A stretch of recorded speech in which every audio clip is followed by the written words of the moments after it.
여러분 안녕하십니까. 정격 시사 고성국입니다. 어제 국회에 여러 일들이 있었습니다. 최상병 특검법 재표결 부결됐습니다.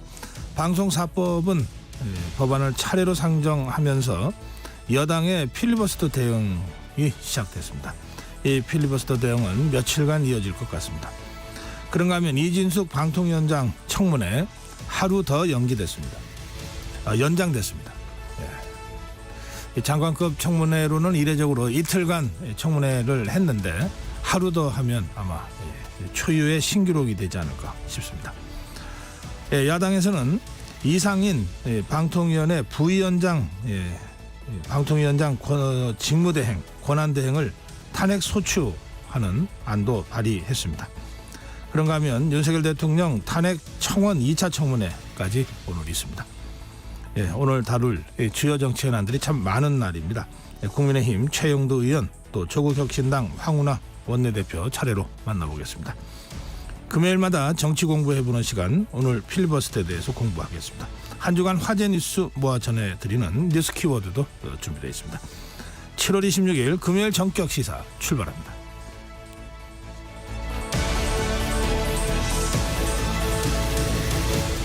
네, 저희 정격 시사 유튜브로도 생방송 함께 하실 수 있습니다. 문자 참여 짧은 문자 50원, 긴 문자 100원, 샵 9730으로 해주십시오. 콩 어플 무료입니다. KBS 1라디오 정치, 경제, 사회문화 각종 명품 컨텐츠가 지금 여러분을 기다리고 있습니다. 구독과 좋아요, 댓글로 함께 해주십시오.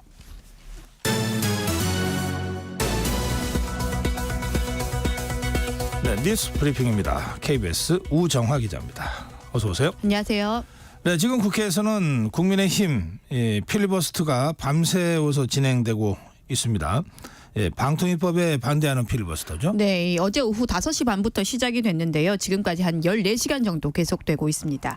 지금은 박대출 의원이 토론을 계속하고 있다라고 하는데요. 어제 첫 번째로 최형두 국민의힘 의원이 어제 오후 5시 반부터 이 반대 토론을 시작해서 약 6시간 반 정도 토론을 이어갔고 지금이 세 번째 토론입니다. 어제 본회의에 상정된 방통위법 개정안은 현재 2명인 방통위의 의결 종족수를 4명으로 늘리는 게 핵심입니다. 야당은 공영방송 이사진을 교체해서 정부 여당의 방송 장악을 막아야 하기 때문에 이 방송사법의 통과가 필요하다 이렇게 주장을 하고 있습니다. 반면에 여당은 이 야당이 정권을 잡았을 때도 처리 못했던 걸 이 방송 장악을 위해서 지금 야권이 추진을 한다고 맞서면서 여야의 대립이 좀 분명한 상황입니다. 네. 그런데 이번 필리버스터 좀 길어질 것 같다고요? 네, 좀 길어질 것 같습니다. 최소 4박 5일은 될 것으로 보이는데요. 이른바 이 방송사법, 그러니까 이 4개의 각각의 법에 대해서 필리버스터를 하니까 야당이 24시간마다 중단시키더라도 각각의 법에 대해서 만 하루씩은 필리버스터가 진행이 되기 때문입니다. 그러니까 말씀드린 대로 4개 법이니까 최소 4박 5일이라는 겁니다. 지금 진행되고 있는 방통위법 무제한 토론은 민주당의 토론 종결 요청으로 만 24시간쯤 되는 오늘 오후 5시 반쯤에 끝이 날 것 같습니다. 네. 이번 국회 필리버스터 상황 관련해서는 잠시 후 전격 인터뷰에서 좀 더 자세히 알아보겠습니다. 자, 위메프 팀원 관련 밤새 속보 들어온 거 있습니다. 오늘 새벽에도 환불을 받으려는 소비자들이 이 사무실로 대거 몰려들었다고요? 네, 어제 새벽에도 그랬고 오늘 또 이틀째 이 새벽에도 이 항의 행렬이 이어졌습니다. 환불을 마냥 좀 기다릴 수가 없으니까 이 직접 사무실을 찾아가서 그렇게라도 해서 환불을 받겠다는 겁니다. 간밤에는 좀 처음과 다른 점이 있다면 위메프에만 이 소비자들이 찾아온 게 아니라 어제 낮부터 특히 또 오늘 새벽까지 서울 강남구의 팀원 4호까지 이 소비자들이 좀 몰려들었습니다. 권도한 팀원 운영사업본부장은 현장에서 오늘 새벽에 위메프보다 대응이 좀 많이 늦어졌다라고 이 소비자들에게 사과를 하면서 모든 걸 좀 한 번에 해결하기는 힘들 것 같다라고 하면서 이 순차적으로 해결을 해 나가겠다 이렇게 밝혔습니다. 그러면서 지금 특히 이 휴가철에 이 여행 상품 피해가 좀 특히 크다 보니까 여행 상품 환불에 조금 더 초점을 맞추고 있다 이렇게 좀 설명을 했는데요. 그러면서도 절대로 이 여행 상품만 환불해 준다는 게 아니고 다른 피해도 역시나 이 환불 계획을 잡고 있다. 뭐 이렇게 좀 소비자들을 달래기도 했습니다. 네, 앞서 위메프에서는 이 현장에 환불받으러 온 소비자들 대상으로 환불을 시작하지 않았습니까? 물론 대다수는 아직 환불받지 못했죠. 네, 대다수는 뭐 여전히 환불을 지금 못 받은 상황입니다. 지금까지 위메프 측에 따르면 현장 접수된 이 위메프에서는 현장 접수된 1,300여 건의 여행 상품에 대한 환불을 마쳤고 뭐 추가 접수도 받고 있다. 이렇게는 밝히고 있습니다. 뭐 그런데 지금 뭐 전해드리는 대로 위메프 사무실에 뭐 이 성난 소비자들이 너무 많이 가다 보니까 뭐 정말 좀 순서가 길어지고 그러다 보니까는 당연히 좀 하염없이 기다릴 수만도 없는 상황이어서 현장을 떠나는 분들도 정말 많았다고 하는데요. 네. 그래서 특히나 또 뭐 여행 상품 외에 나머지는 이 온라인으로만 환불 신청을 해야 해서 좀 언제 환불을 받을 수 있을지 솔직히 좀 기약하기는 어려워 보입니다.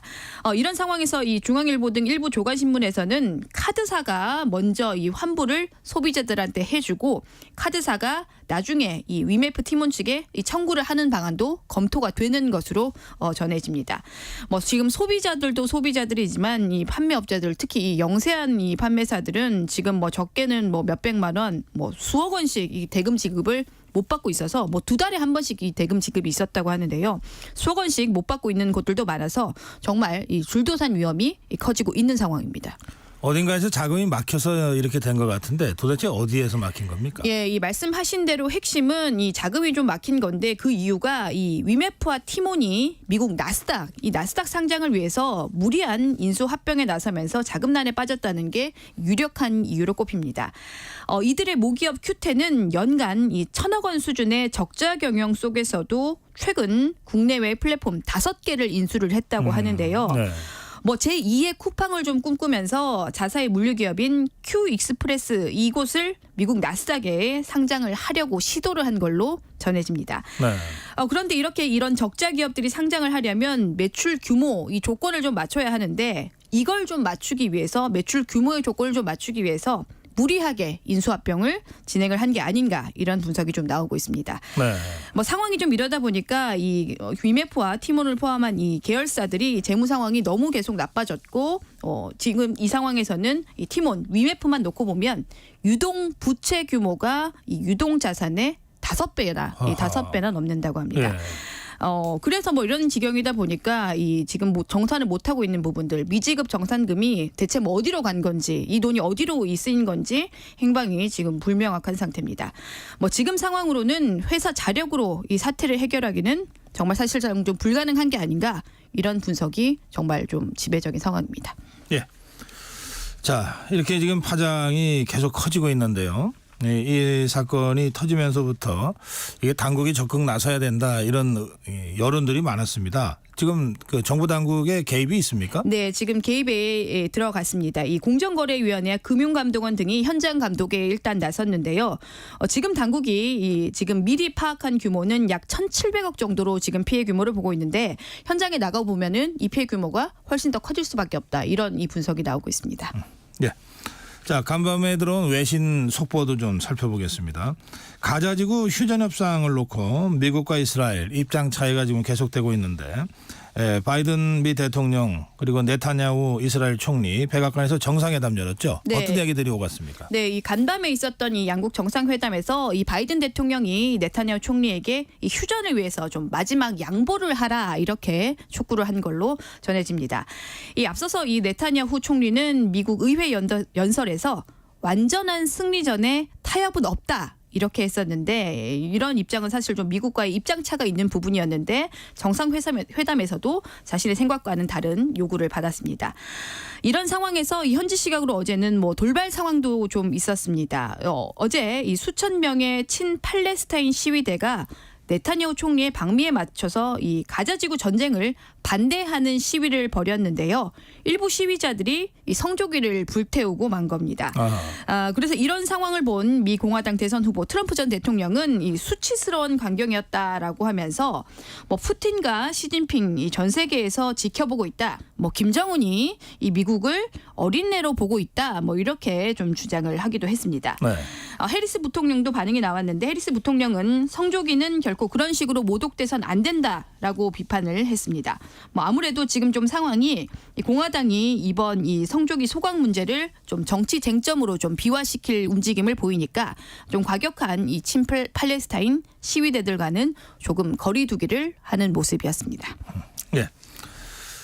지난번에 김건희 여사 고가 가방 수수 의혹과 관련돼서 수사를 받을 때 김건희 여사가 처음으로 국민들에게 사과 의사를 밝힌 걸로 이게 뒤늦게 확인이 됐습니다. 네, 이 뒤늦게 좀 전해졌습니다. 김건희 여사가 이 최근 있었던 검찰 조사에서 심려를 끼쳐서 국민들에게 죄송하다 이렇게 말을 했다고 김 여사의 변호인이 전했습니다.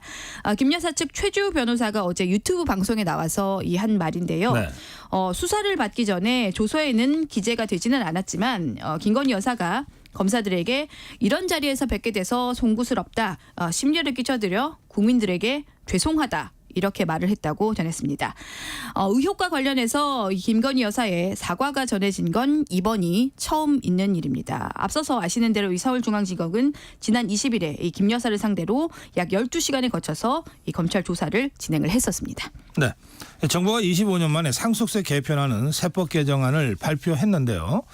어떻게 바뀐다는 겁니까? 네, 이 핵심을 말씀드리면 이 자녀 공제가 좀 늘어나고 50%인 최고 세율을 40%까지 이 낮추기로 한 게 핵심입니다. 과세 표준 30억 원을 초과하면 세율 50%를 적용하던 이걸 구간을 없애고 10억 원을 넘으면 40%로 이 세율을 단순화했습니다. 세금을 매기기 전에 이 상속 재산에서 빼주는 공제 규모도 이 말씀드린 대로 좀 대폭 늘었는데요. 네. 앞서 말씀드렸던 이 자녀 공제 부분이 좀 대폭 늘었습니다. 자녀 공제를 5천만 원에서 5억 원까지 늘렸습니다. 뭐 그런데 이렇게 이 상속세 감면 이야기가 나오면 늘 함께 따라 나오는 이야기가 이 부자 감세, 이른바 이 부자 감세에 관한 여론인 거죠. 네. 상속세가 아무래도 좀 뭐 부의 쏠림을 좀 완화하기 위해서 둔 장치 중에 하나인데 뭐 정부가 좀 이번에 고민이 좀 부족했던 것 아니냐 이런 지적도 나오는 게 좀 사실입니다.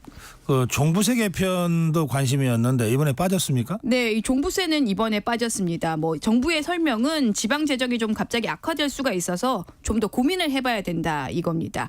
뭐 그런데 이 종부세든 뭐 상속세든 간에 뭐 말씀드렸던 정부의 안들이 결국 실행이 되면 이 국회 통과를 거쳐야 되기 때문에 네. 모든 것은 지금 사실 국회 상황에 달려 있는 상황입니다. 그렇군요. 예, 여기까지 듣겠습니다.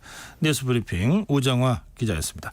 전격 시사 듣고 계신 지금 시각 7시 33분으로 막 가고 있습니다. 전격시사 날씨 정보입니다. 밤낮으로 찜통더위가 이어지고 있습니다. 현재 전국 대부분 지방에 폭염특보가 발효 중인 가운데 밤사이 전국 대부분 지역에서 열대야가 나타났고요. 한낮에는 서울과 대전, 대구, 강릉 34도, 부산 32도, 광주 30도까지 오르겠습니다.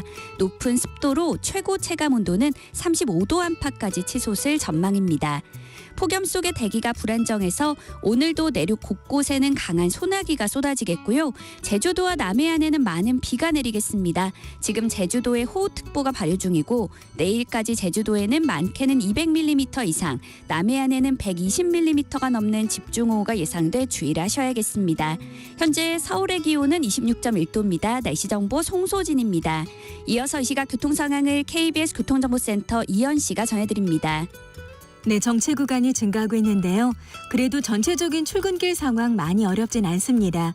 서해안고속도로 목포 쪽으로 안산 분기점에서 용담터널 쪽으로 지체고요. 서울 방향 일찍에서 금천 쪽으로 막히고 있습니다.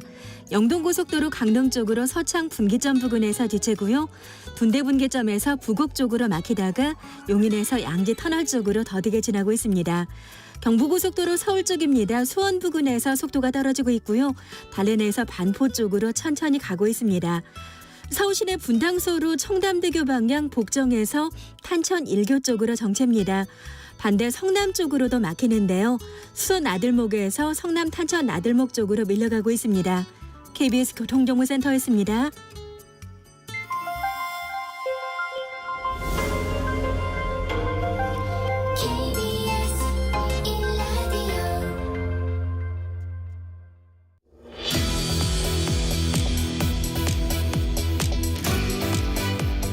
네, 국회는 지금 필리버스터 진행 중입니다. 방송 사법과 관련된 국민의힘의 필리버스터가 진행 중입니다.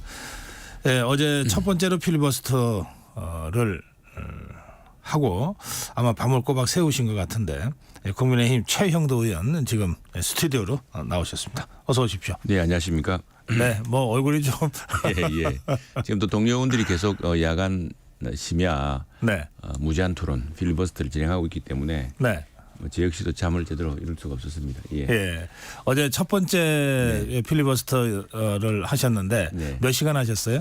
6시간 30분 정도 했습니다. 근데 필리버스터라는 게 원래 소수당이 무제한 토론을 통해서 이제 표결로서는 이길 수가 없지만 그러나 국민들과 또 동료 의원들에게 왜 소수당은 이 법안에 대해서 반대하는가를 정말 밝히는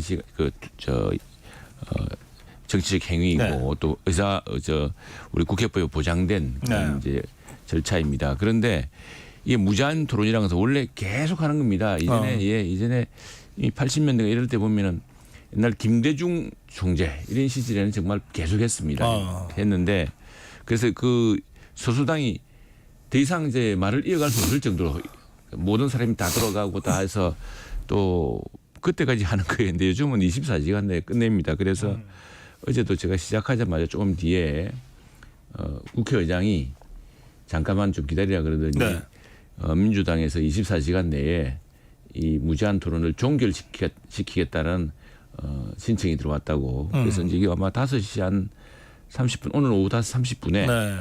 1차 지금 무제한 토론은 아마 표결을 통해서 종결될 것으로 예상됩니다. 예. 그 5분의 3이 네, 표결하면 종결이 되는 거죠? 그렇습니다. 180석. 네네. 그럼 필리버스터 토론이 막 시작되고 난 다음에 잠깐 토론이 중단됐던 거네요? 그렇습니다. 토론 시작하고 한 7분여 만에 의장이 잠깐만 좀 기다려봐라. 잠깐만 좀 무제한 토론을 중지해달라 그러더니 이제 민주당에서 이 무제한 토론을 중단시키겠다는 표결을 24시간 후에 하겠다는 의안이 들어왔다라고 이렇게 발표했죠. 6시간 반을 이제 계속 서서 토론을 한 것 아닙니까? 네, 그렇습니다. 그 화장실 가게 되면은 그걸로 끝나는 거죠. 이전에는 그랬는데 그게 어느 시기에 화장실을 짧게 다녀오는 거는 허용해 주는 걸로 한 번인가 그래요? 이렇게 돼 있습니다. 그래서 보통들 정말 참 사실은 뭐 숨겨진 이야기인데 기저귀를 차고 한다는 이야기가 있었습니다. 그런데 그 이후로는 이제 잠깐 화장실을 다녀올 수 있는 걸 한 3분 이내에 네. 이렇게 허용이 됐는데 6시간 반 정도는 그냥 할 수 있었습니다. 예. 네, 어떤 말씀을 하셨습니까? 어제 상정된 첫 번째 법안이 방통위 설치법입니다. 네. 이게 지금 민주당이 방통위원장을 직접 뭐 탄핵하고 또 뭘 하겠다는 그 논리를 이제 그대로 담은 것인데 지금 방송통신위원회가 5인 위원회로 구성되어 있습니다. 이 5인 위원회인데 회의를 개의하기 위해서는 4인 이상이 모여야 되고 그 4인 이상의 회의 중에서 과반의 찬성이 있어도 이제 의결을 해야 된다. 그러니까 뭐냐면 지금은 2인 체제거든요. 네. 2인 체제라는 게 그냥 누구 하려고 한 게 아니고 이 방송통신위원회는 미국도 그렇습니다만 5명으로 구성되어 있습니다. 그래서 대통령 임명 2분 그리고 국회에서 야당 추천 2분 여당 추천 1분 이렇게 구성되어 있습니다. 그런데 지금 민주당이 야당 추천 2분을 추천하지 않고 있습니다. 그것뿐 아니라 여당 추천 1분조차도 국회에서 이거 상정을 해서 이게 의결을 해야 되거든요. 네. 이걸 또 안 해주고 있습니다. 그래놓고 그렇게 대통령 추천목 2분의 방통위원들만 이렇게 두게 하고 자기들이 2인 체제를 지금 강요하고 있는 겁니다. 예. 그런데 현재 방통위 설치법에는 별도로 개의 정족수라는 게 없습니다. 네. 의결 정족수도 없고 다만 2인 이상이 이제 회의를 할 수 있게 돼 있고 돼 있는데 그걸 4인으로 만들겠다는 건데 이건 제가 그랬습니다. 법을 바꿀 필요도 없고 그냥 민주당이 곧바로 지금 2인 추천만 하면 가능한 일이다. 그런데 더 심각한 것은 이 법과 함께 지금 4개의 법이 동시에 올라와 있습니다. 네. 3개의 법이 그게 뭐냐면 우리 공영방송 그러니까 KBS, MBC, EBS의 이사를 이제 선임하는 방법, 이사의 수에 관한 겁니다. 여기에 이제 가장 큰 문제입니다. 지금 현재 KBS는 11명이고 MBC, EBS는 이사가 9명씩입니다. 이게 이제 지배구조에 관한 문제죠. 거버넌스. 그러니까 누가 KBS, MBC, EBS의 사장을 정하고 또 경영을 전반적으로 평가하고 또 공영방송의 공정성 같은 것을 담보하느냐. 이제 이걸 지배하는 그 책임자를 정하는 건데 이 숫자가 적다면서 이게 주로 이제 민주노총 언론노조에서 제기한 부분입니다. 21명으로 늘리자. 모두 다. 21명 늘리자. 21명 늘리는데 그중에 국회에서 여야가 추천하고 임명하는 것은 5명으로 줄이고 16명을 추가로 하자 그랬는데 16명이 이게 누구냐면 전부 방송 종사자들입니다. 혹은 방송학자라고 돼 있는데 이건 국회가 정한 또 우리 헌법이 정한 국민의 권한. 공영방송은 국민의 방송입니다. 왜 그런가 하니까 공영방송에 사용하는 이 지상파는 국민의 귀중한 재산이거든요. 그리고 그 국민의 뜻에 따라 국민의 재산이므로 그 국가, 즉 현 정부가 관리하고 또 그것이 선용되도록 악용되지 않고 국민민복에 도움이 되도록 이렇게 하게 돼 있습니다. 그래서 외국의 BBC라든가 또 독일의 방송체제라든가 보면은 이 공영방송은 굉장히 공정성 또 국가를 분열시키거나 국가를 하나의 정당의 어떤 자발적 수족이 되는 이것을 막고 오히려 국가를 통합시키고 국가의 국민들에게 새로운 어떤 우리가 직면한 도전과 위기를 함께 극복할 수 있는 지혜를 나누는 이런 방송이 되어야 되는데 공영방송을 사실상 일부 방송의 경우는 노조가 사실상 장악하고 있습니다. 그 사장 사장뿐 아니라 전부 노조 출신이고 그 사람들과 함께 파업했던 사람들이 전부 보도국 간부이자 보도국 기자로 다 되어 있습니다. 그 파업하지 않았거나 노조에 가입하지 않았던 사람 또 다른 독립노조에 가입한 사람은 불이익을 주고 핍박하고 야만적 폭력을 행사하고 그런 상황이었습니다. 그런 상황에서 세계적으로 유례가 없는 이 공영방송 이사진 구조 개편 또 지배구조의 개편이란 것은 이것은 국민들이 우리 국회에 위임한 그 권한과 책임을 방기하는 것일 뿐 아니라 우리 공영방송을 세계 유례 없는 특정 노조 세력에게 공영방송의 지배권을 다 넘기는 꼴이 될 것이다. 그래서 이건 절대로 안 된다.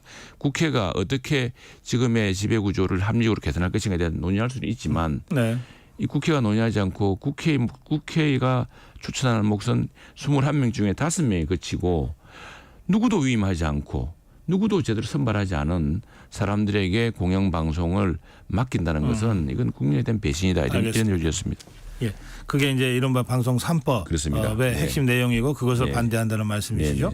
자, 그런데 이게 조금 전에 설명하신 대로 이렇게 필리버스터를 해도 24시간 후에 토론 종결하겠다고 하면은 종결이 되잖아요. 그렇습니다. 지금 야권이 192석을 갖고 있으니까.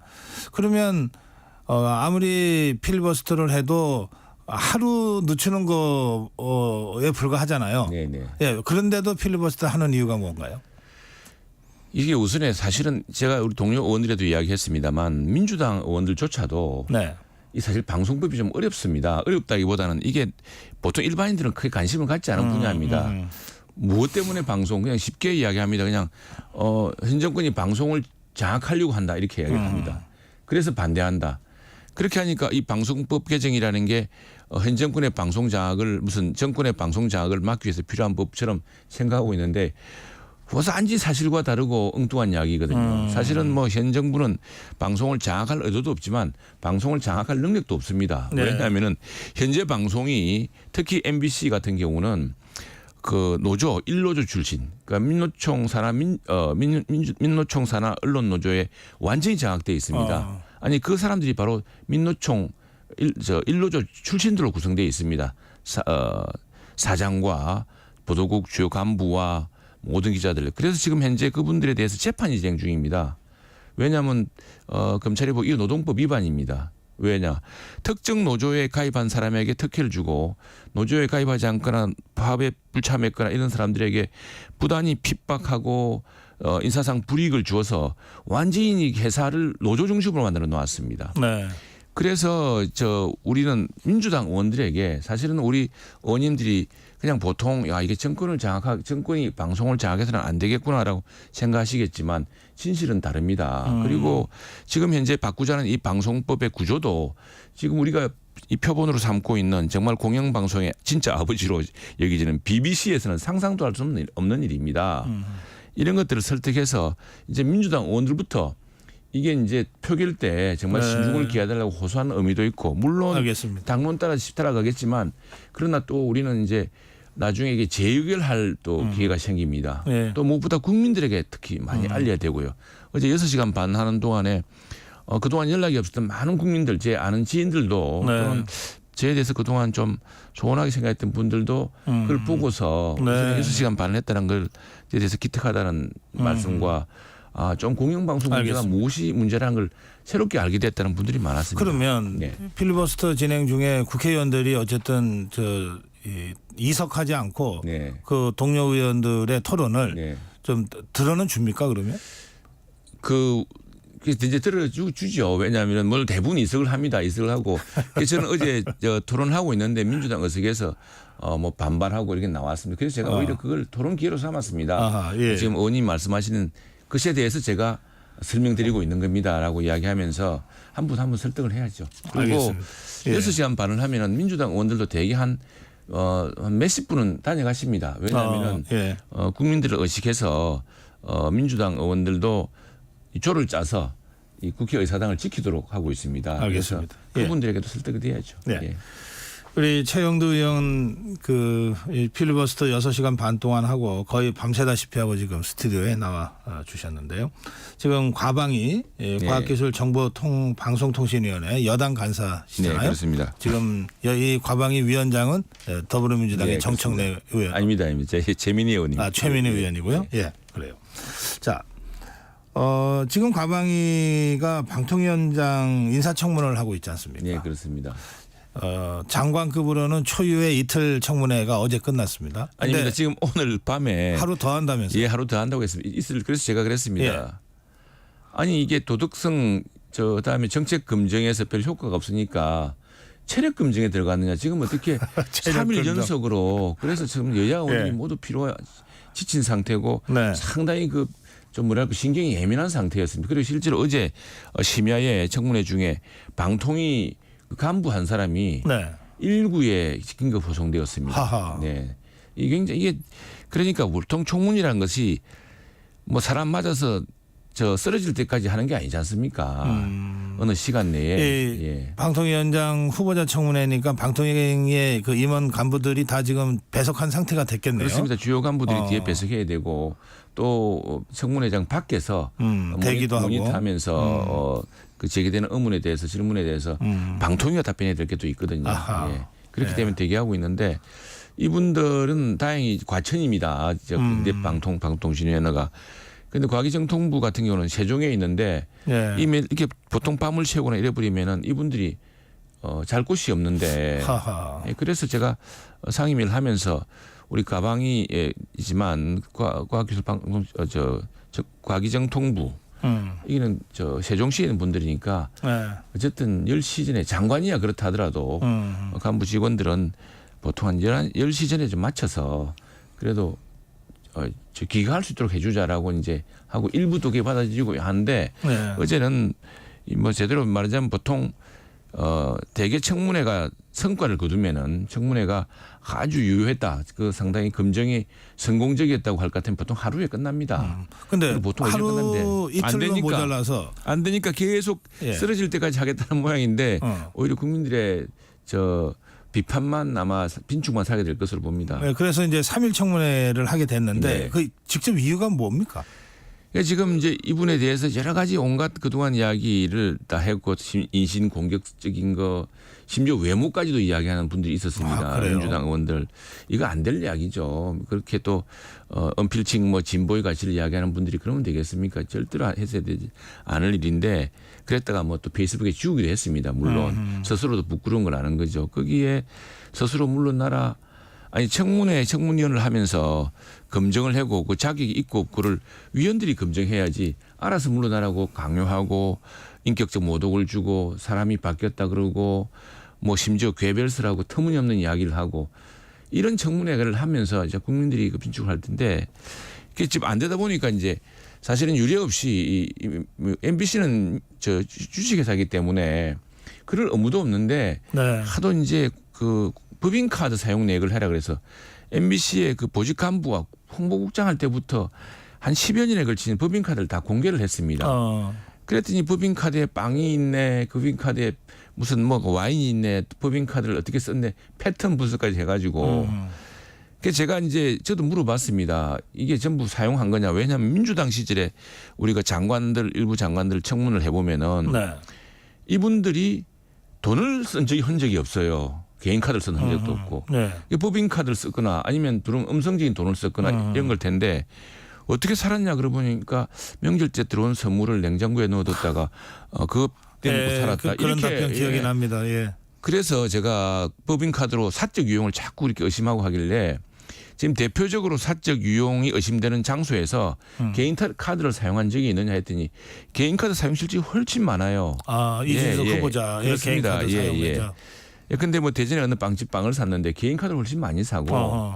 근데 그 빵을 사실은 50만 원씩 사면 그 빵을 그 지금 다 성장한 자녀 그리고 또 저도 그 가족을 아는데 그 빵을 가족들이 먹을 수 있습니까? 그 뭐 또 불우 이웃 단체 나눠줬다면 또 그것도 법인 카드를 부린 그러면 그것도 문제될 수 있겠지만 그 나중에 연유를 들어보니까 대부분 이제 대전 MBC 사장을 한 적이 있습니다. 그런 시절에는 대전 MBC에 일하는 분들이 많지 않습니까? 건물 관리 또 이런 분들도 있고 또 때때로는 무슨 작가들, PD들, 뭐 또 기자들이 밤늦게 일할 수도 있고. 그래서 이제 또 어떤 다큐멘터리 팀이 그 매주 어느 시기에 회의를 할 수도 있고. 그래서 치킨 몇십만 원어치, 빵 몇십만 원어치가 뭐 이렇게 간헐적으로 이렇게 지급된 적이 있습니다. 그걸 가지고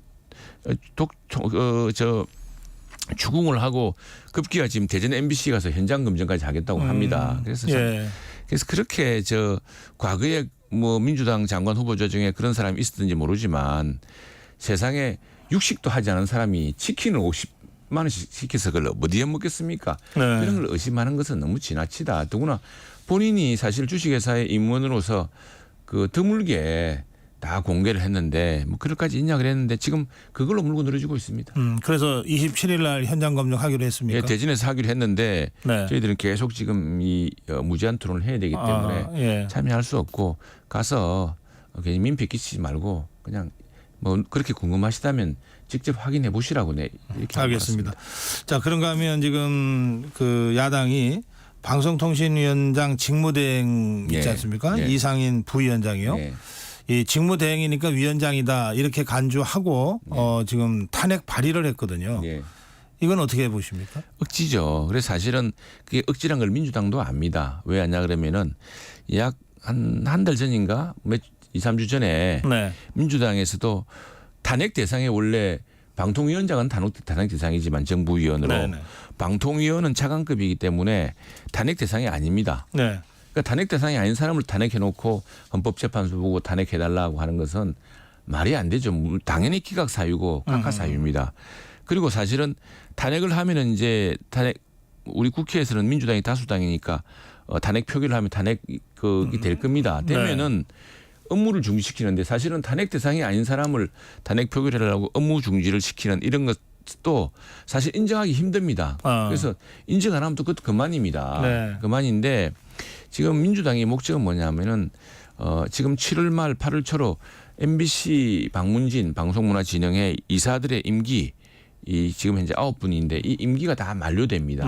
새로운 지금 이사를 선정을 해야 되는데 방통위원들을 전원 이렇게 탄핵 상태로 만들어서 또 자기들은 방통위원을 추진을 안 하면은 이런 후속 절차를 진행하지 못할 것이다. 업무 마비 업무 마비가 될 것이다. 그러면은 MBC의 그 박문진의 이사진, 문재인 정부 때 임명한 이사진들이 그대로 유지되어서 이전에 김만배 또 누굽니까 그 신앙님 허위 조작 허위 조작 그 뉴스 인터뷰를 방송했던 보도한 그런 경영진을 그대로 보호하겠다 이런 취지인데 이게 우선에 맞지가 않는 일이죠. 맞지가 않는 일이고 국민들도 그 진실을 알면 기가 막힐 겁니다. 모든 회사에서는 어떤 이사들이 임기가 끝나면 끝나는 법입니다. 그래도 더불어민주당이 그 이상인 직무대행을 탄핵하겠다고 오늘 본회의에서 추진하면 또 추진이 되는 거잖아요.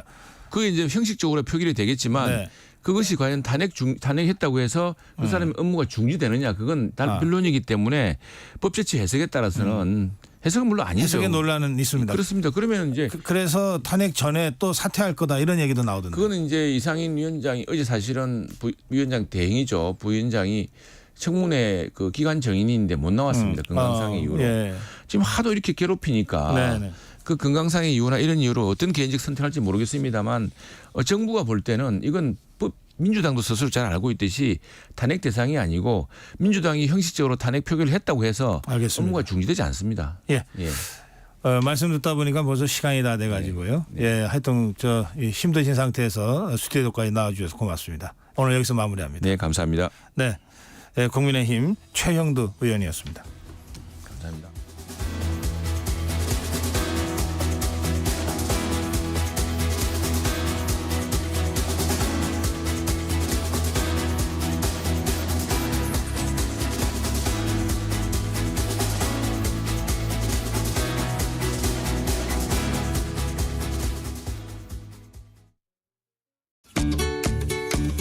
KBS 라디오 기후 위기 대응 캠페인 지구를 안녕하세요. 벨기에에서 온 환경 사랑하는 줄리안입니다.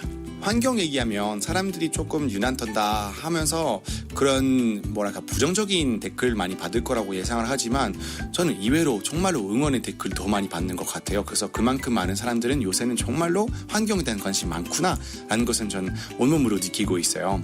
핸드폰 되게 많이 하잖아요. 그래서 우리가 다 함께 알고리즘을 조금 더 친환경으로 바꾸는 것을 함께 했으면 좋겠습니다. 그래서 여러분들이 너무 슈퍼카 타고 다니고 과소비하는 사람들에게 좋아요 누르는 것보다 좀 더 환경적인 그런 컨텐츠에서 좋아요 누르고 댓글 누르고 하는 게 굉장히 좋을 것 같아요. 그래서 이 프로그램도 너무 취지 좋기 때문에 KBS 게시판에 이런 거 해서 너무 좋다 이런 얘기 한다거나 하시면 확실하게 더 컨텐츠 많아질 거기 때문에 손가락으로 알고리즘 조금 더 친환경적으로 바꿨으면 좋겠습니다.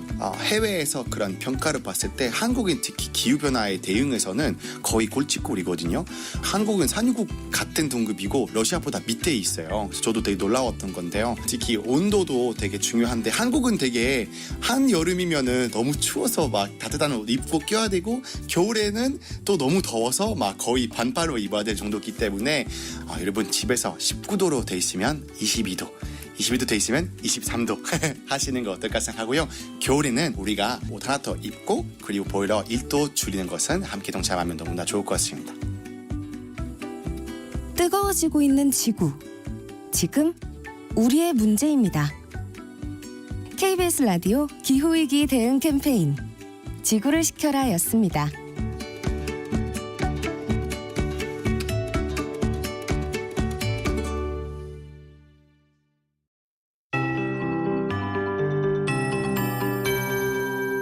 KBS 58분 날씨. 아침부터 무덥습니다. 현재 전국 대부분 지방에 폭염특보가 발효 중인 가운데 밤사이 전국 대부분 지역에서 열대야가 나타났고요. 지금 습도가 80에서 90% 안팎이어서 몸으로 느껴지는 체감 온도는 벌써 30도를 넘어선 곳이 많습니다. 한낮에는 서울과 대전, 대구, 강릉 34도, 부산 32도, 제주 31도, 광주 30도까지 오르겠고 높은 습도로 최고 체감 온도는 35도 안팎까지 치솟을 전망입니다. 온열 질환에 걸리지 않도록 더욱 유의하시기 바랍니다. 밤낮 없는 찜통더위의 원인은 3호 태풍 개미인데요. 태풍은 중국에 상륙했지만 덥고 습한 많은 수증기가 우리나라로 유입되고 있습니다. 때문에 오늘도 내륙 곳곳에는 천둥, 번개와 돌풍을 동반한 강한 소나기가 쏟아지겠고 예상 강수량은 5에서 많게는 80mm 이상이 되겠습니다. 남해안과 제주도에는 많은 비가 내리겠고 바람도 강하게 불겠습니다. 지금 제주도에는 호우특보가 발효 중인 가운데 시간당 20mm 안팎의 강한 비가 쏟아지고 있고요. 내일까지 제주도에는 200mm 이상, 남해안과 지리산 부근에는 120mm가 넘는 집중호우가 예상돼 주의하셔야겠습니다. 현재 서울의 기온은 26.9도, 습도는 89%입니다. 송소진입니다.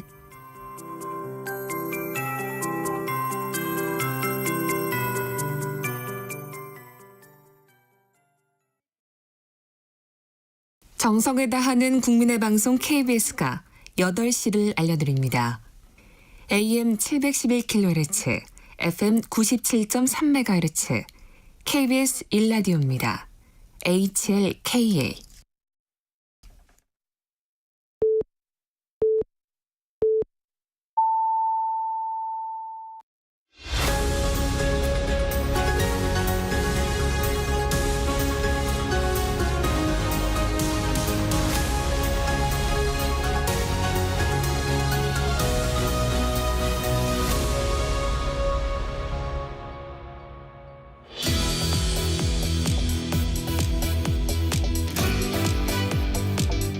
네, 오늘 국회가 아주 바쁩니다. 지금 국회는 필리버스터가 진행 중입니다. 이번에는 조국혁신당 원내대표 황운하 의원 모시고 말씀 듣겠습니다. 의원님 어서 오십시오. 네, 안녕하세요. 네, 그 21대에서는 대전 지역구 의원이셨고요. 맞습니다. 이번에는 이제 조국혁신당 비례대표로 맞습니다. 재선 의원이시고 원내대표를 맡고 계십니다. 네. 지금 국회가 필리버스터가 진행 중인데요. 네. 지금 어떻게 보고 계십니까? 방송사법 가지고 지금 법안 한 건씩 해서 이제 뭐 필리버스터가 진행될 것으로 이렇게 지금 예상하고 있거든요. 네. 그러니까 이제 국회법상 24시간이 지나면 이제 필보를 강제 종결할 수가 있죠. 네. 그래서 아마 어제 5시쯤부터 시작된 이제 5시 좀 넘어서 시작된 것 같아요. 그것이 오늘 24시간이 지나면 이제 강제 종료할 수가 있죠. 네. 그때는 이제 180명이 필요한 것이죠. 네.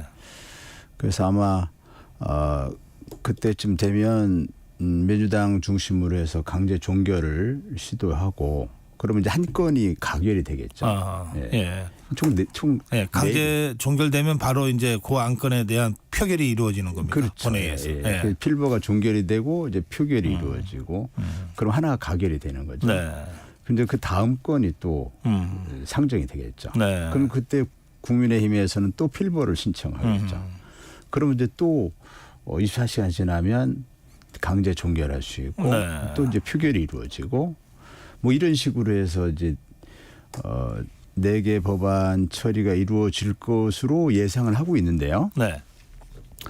이제 변수는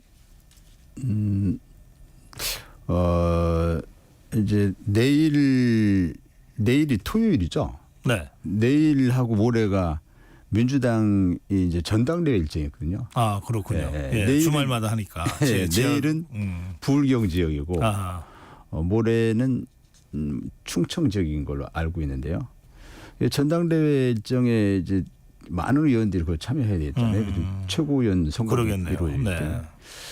네. 그러면은 이제 필보 종결할 그 정득수가 안 나오죠. 아하. 그런 변수가 또 있겠네요. 네. 그래서 아마 토요일은 강제 종결이 어렵지 않을까 이렇게 보고 일요일 저녁 때는 가능할 수 있습니다. 그러니까 충북, 충청이 다 돌아와서 올라와서 이제 강제 가능할 수도 있는데 또 하나는 이제 국민의힘 또 어떤 입장인지 모르겠는데 국민의힘도 사실 토요일, 일요일에는 지역 일정이 많거든요. 그렇죠. 예. 그래서 뭐 이제 강제 종결을 해서 표결하고 뭐 필보를 한다 한들 이걸 무한대로 끌고 갈 수가 없지 않습니까? 그러면은 어차피 이제 민주당이 일방 독주를 한다, 입법 독주를 한다 이런 프레임으로 이제 항의를 하고 민주당을 공격하고 이렇게 하는 것이 목적이었다면 뭐 좀 세게 필보를 하루 좀 넘게 하고 토요일, 일요일은 주말이니까 이제 지역 활동을 하기 위해서 필보를 그만하자.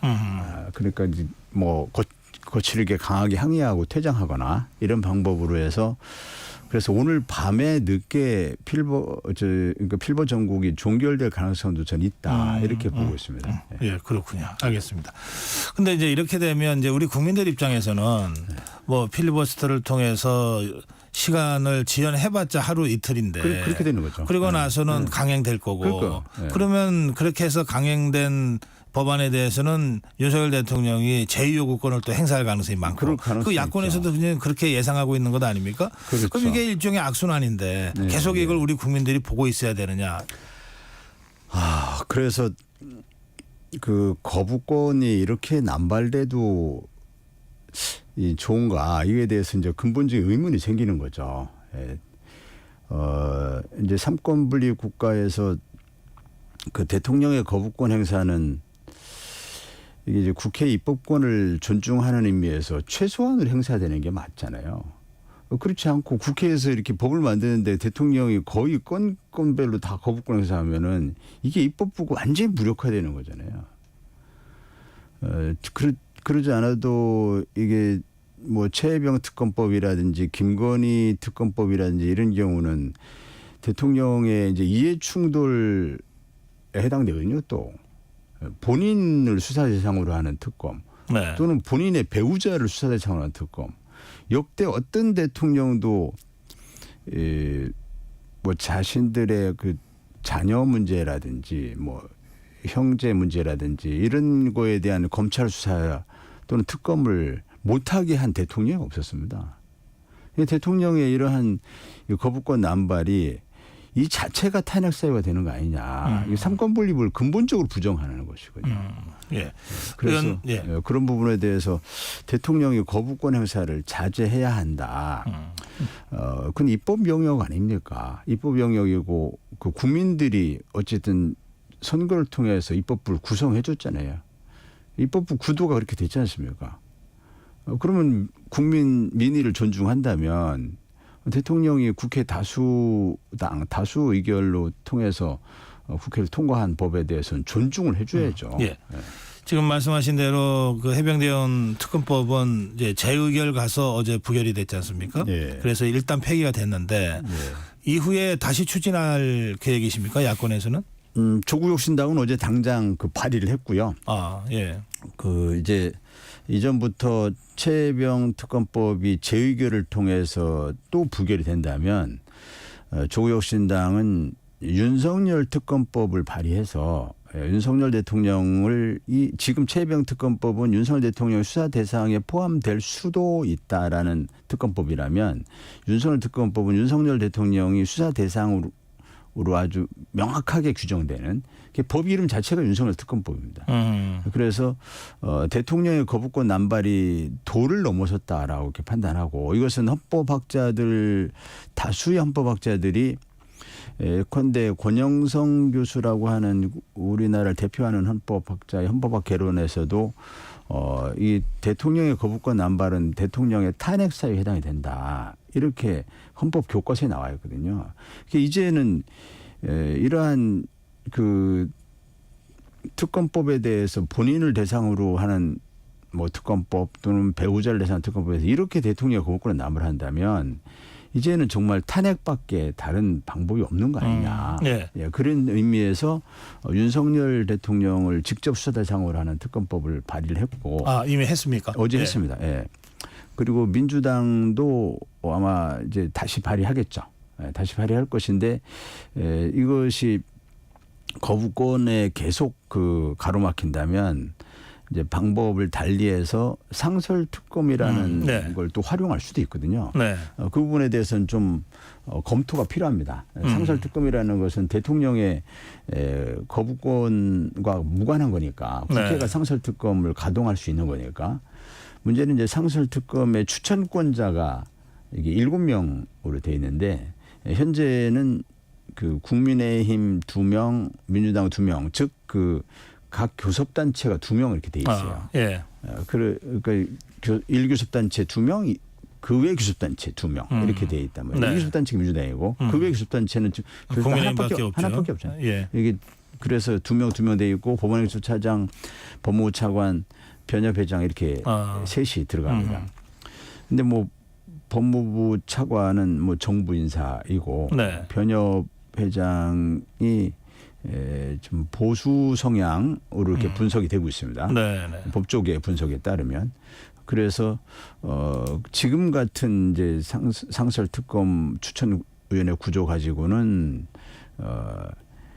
여기 여당 그러니까 권력 살아있는 권력 현재 대통령을 상대로 한 수사에 적절한 특검을 추천하기는 어렵다 이렇게 보는 거죠. 그러면 그거를 그래서 그거를 손을 보시려는 거죠? 국회 운영 규칙을 통해서 개정을 하는 방법이 있어요. 네. 즉 뭐 1교섭단체 2명 또는 그 2교섭단체 1명 또는 뭐 교섭단체에 속하지 않는 비교섭단체 1명 뭐 이런 식으로 하면은 조국혁신당이 거기에 포함될 수 있겠죠.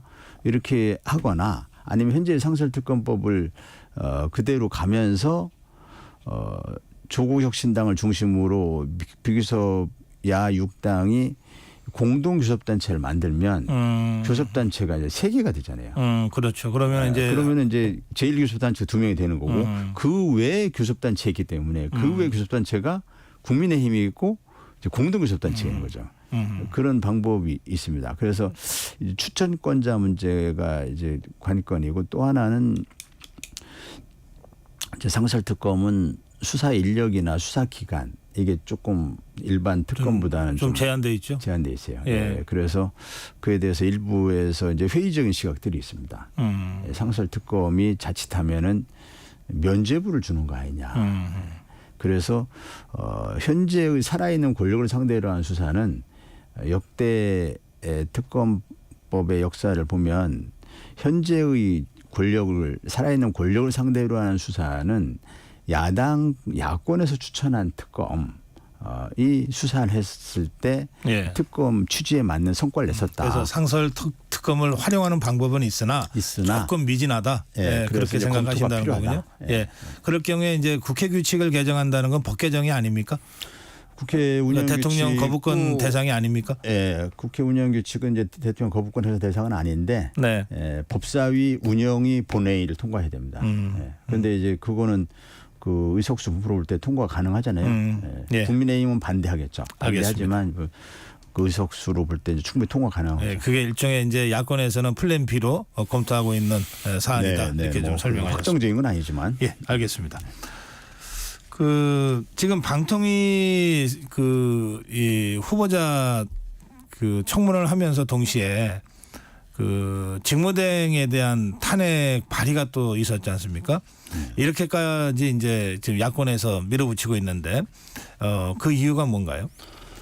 그거는 뭐 다 아시겠지만 지금 윤 대통령 윤석열 정권이 방송을 장악하려고 하는 그러니까 자신의 입맛에 맞는 사람을 앉혀가지고 그래서 땡윤 뉴스를 만들려고 하는 그런 의도를 가지고 지금 그 이사들을 선임하거나 해서 그런 의도로 지금 진행을 하고 있잖아요. 그러니까 그런 의도를 좌시할 수가 없다.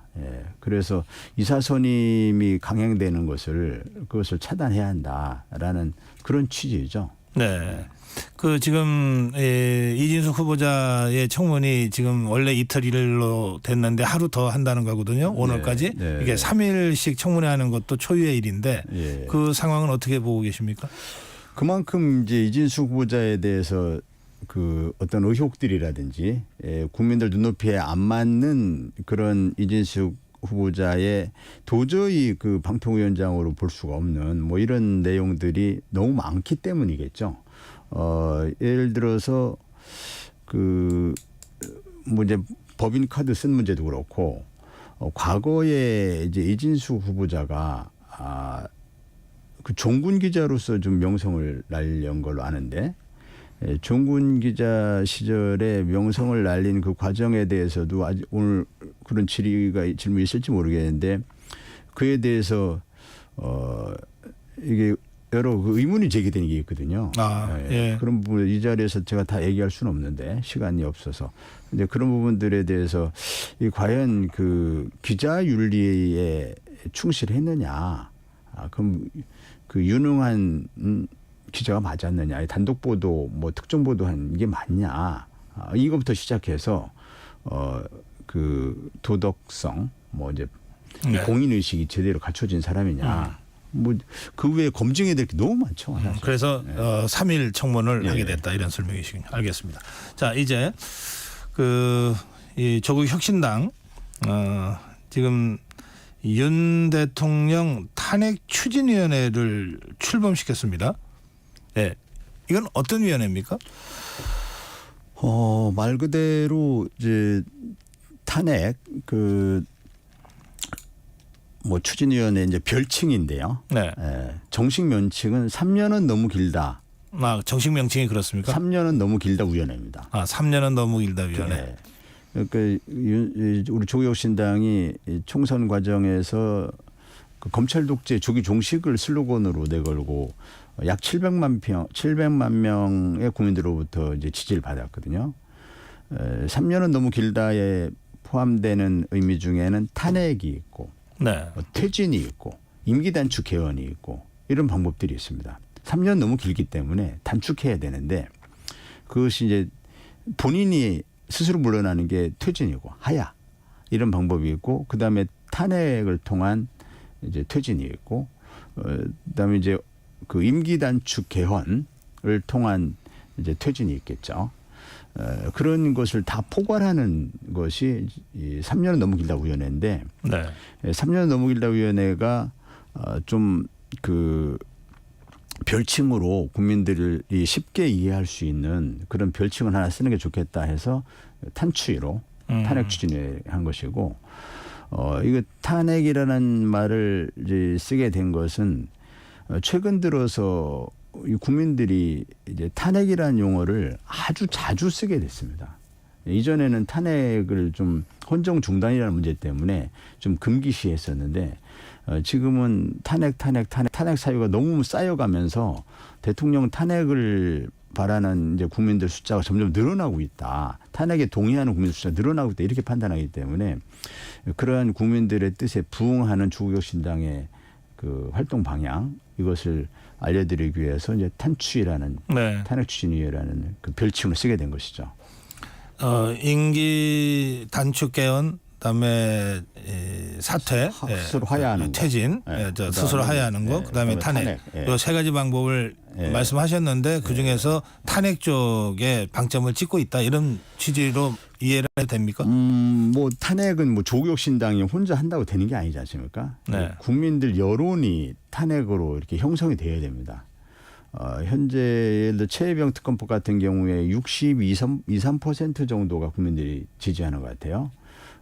그것이 이제 실제로 이제 특검법이 시행이 된다면 거기에서 그 윤 대통령이 이제 직권을 남용한 부분이라든지 또는 김건희 여사가 어떻게 이게 그 이종호 씨를 로비를 받아서 윤 대통령에게 그걸 전달을 해서 임성근 사장장 구명에 나섰는지에 대한 의혹, 그 의혹에 대한 수사가 제대로 이루어지고 나면 그러면은 이제 탄핵에 대한 여론이 아주 급등할 걸로 봅니다. 그래서 그 과정에서 그 많은 그 제보들이 있을 수 있고 공직자들부터 이제 이탈이 되게 됩니다. 그런 상황에 대비해서 미리 대비를 하고 있어야 되겠다. 알겠습니다. 이런 것이고 그것은 이제 그래서 그 위원회 하나로서 국정농단 진상규명위원회가 이제 운영이 됩니다. 예. 의원님 말씀 중에 그 여론조사를 언급하셔서 네. 혹시 기억이 나시는지 어떤 여론조사인지 저희가 여론조사 숫자가 나올 그렇죠. 때는 그 근거를 저희가 그렇죠. 제시를 해야 되기 때문에 네, 혹시 네. 기억이 안 나시면 저희가 찾겠습니다. 기억이 안 납니다. 예, 그러면 저희 스태프들이 좀 찾아보겠습니다. 제가 62.3%라고 해서 어느 조사는 이제 기억은 안 나는데 최근 조사에서 보신 최혜병, 최혜병 같다. 특검에 대한 알겠습니다. 네. 예. 그 조사 얘기 한 가지만 더 제가 여쭤봐야 되겠네요. 뉴스토마토가 뉴스토마토 의뢰로 미디어 토마토가 조사한 것인데 이게 정당 지지도 조사인데 국민의힘 40.5, 더불어민주당 35.8, 조국혁신당 8.4. 요 자세한 개요는 이제 중앙선거여론조사심의위원회에서 확인하실 수가 있는데 제가 이 질문은 조국혁신당이 아까 총선 때 700만 네, 지지를 받았다. 그런데 최근에 들어서 이게 지지율이 약간 좀 떨어지는 것 같아요. 또 그런가 하면 조국 대표가 연임을 했는데 99.9에 대한 많은 국민들의 좀 의구심도 좀 있습니다. 그걸 어떻게 보고 계시는지요? 우선 그 조국혁신당의 정당 지지율은 일부에서 이제 하락하는 거 아니냐 이런 분석들이 있는데 정확하게 말씀드리면은 총선 전과 정당 지지율은 큰 차이가 없다. 물론 이제 1, 2%의 등락은 있습니다. 근데 10%를 전후로 한 그런 그 지지율이 오르락 내리락 오르락을 했기 때문에 일시적으로 뭐 8% 될 때도 있고 또 11% 될 때도 있고 이기 때문에 10%를 전후로 해서 등락을 거듭하고 있기 때문에 일시적으로 8%니 9% 나왔다고 그래서 그것을 하락이라고 단정적으로 표현하기는 좀 어렵고 또 이제 추세가 하락 추세냐 이렇게 보기도 어렵습니다. 그냥 다만 이제 뭐 상승 추세는 아니다 이건 말할 수 있습니다. 그 유지되고 있다 이렇게 표현할 수 있을 것 같고 조국 대표는 그 단독으로 나왔지 않습니까? 그리고 이제 당원들이 투표한 것이거든요. 당원들께서 조국혁신당이 조국 대표를 중심으로 윤석열 정권의 이제 조기 종식, 윤석열 정권 검찰 독재의 조기 종식을 우리가 슬로건으로 이렇게 내걸고 했기 때문에 그러한 그 조국혁신당의 사명을 시대적 과제를 조국 대표의 리더십에 대한 신뢰를 보내면서 조국 대표를 중심으로 그걸 강하게 추진해달라. 그런 의미로 이해하고 있습니다. 알겠습니다. 저희가 시간이 다 됐고 또 지금 국회도 또 들어가셔야 되니까 마무리 이 원내대표로서 조국혁신당 원내대표로서 어떤 의정활동에 각오 한 말씀 듣겠습니다. 네, 조국혁신당은 이제 그 내년 부터 또는 또 빠르면 금년 가을쯤부터 본격적으로 이제 여러 선거에 참여하게 될 것입니다. 예를 들어 이제 재보궐선거 10월에 있을 또 내년 4월에도 또 있을 것이고 그러면서 대중정당으로 이렇게 발돋움하려고 준비를 하고 있습니다. 조국혁신당에 대해서 많은 관심과 응원 부탁드리고 조국혁신당은 시대적 과제가 검찰 독재 조기 종식이라는 것을 잘 인식하고 있습니다. 그걸 국민들과 함께 반드시 이루어내겠습니다. 네, 오늘 말씀 잘 들었습니다. 고맙습니다. 네, 고맙습니다. 네, 조국혁신당 황운하 원내대표였습니다.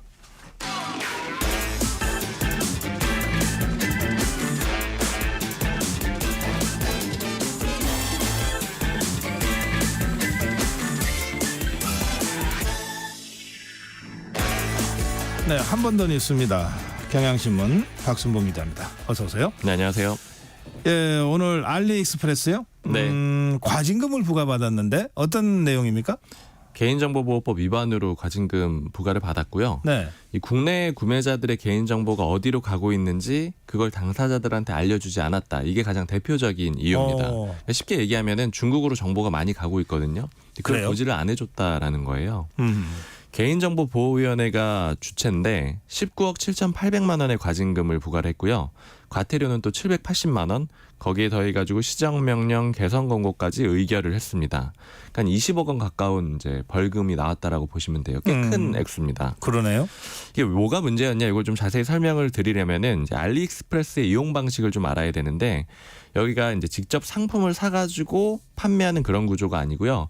파는 사람하고 사는 사람을 온라인에서 연결시켜주는 그런 플랫폼이거든요. 일종의 중개를 해주는? 맞아요. 중개사업자입니다. 그렇게 해가지고 어떻게 돈을 버냐면 판 금액에 일정 수수료를 좀 받아가서 그렇게 이제 사업을 하는 그런 업체거든요.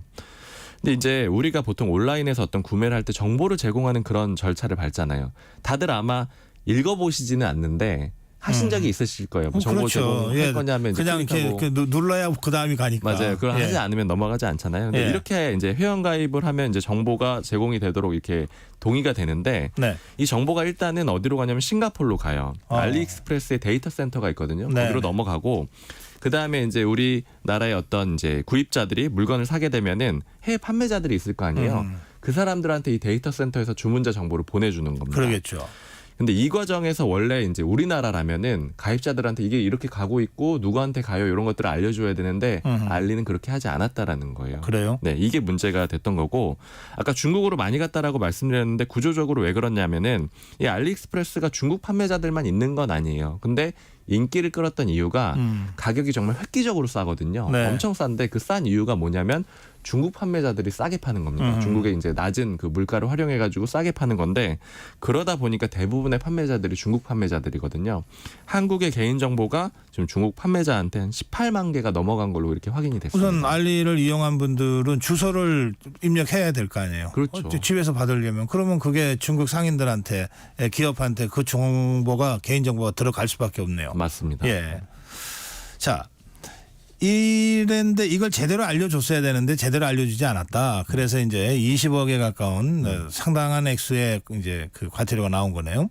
맞습니다. 이렇게 해외 사업자에 대해서 조치를 한 적이 또 있습니까? 처음이에요. 그래서 이게 좀 주목이 되는 처분인데 네. 이게 좀 까다롭잖아요. 해외 업체들. 그러니까 국내법을 적용을 할 수 있느냐 없느냐 이런 문제 가지고 기본적으로 고민들이 있는데 네. 일단 우리 정부의 판단은 국내 이용자를 대상으로 서비스하는 업체는 우리 보호법의 적용 대상이 돼야 된다 이렇게 보고 판단을 내린 겁니다. 아하. 그리고 해외 사업자라고 하더라도 국내에서 사업할 거면은 개인정보 보호 잘하고 관리 잘해라 이런 이제 메시지를 냈다라고도 볼 그렇죠. 수가 있어요. 우리 소비자 보호는 우리 정보 해줘야죠. 맞습니다.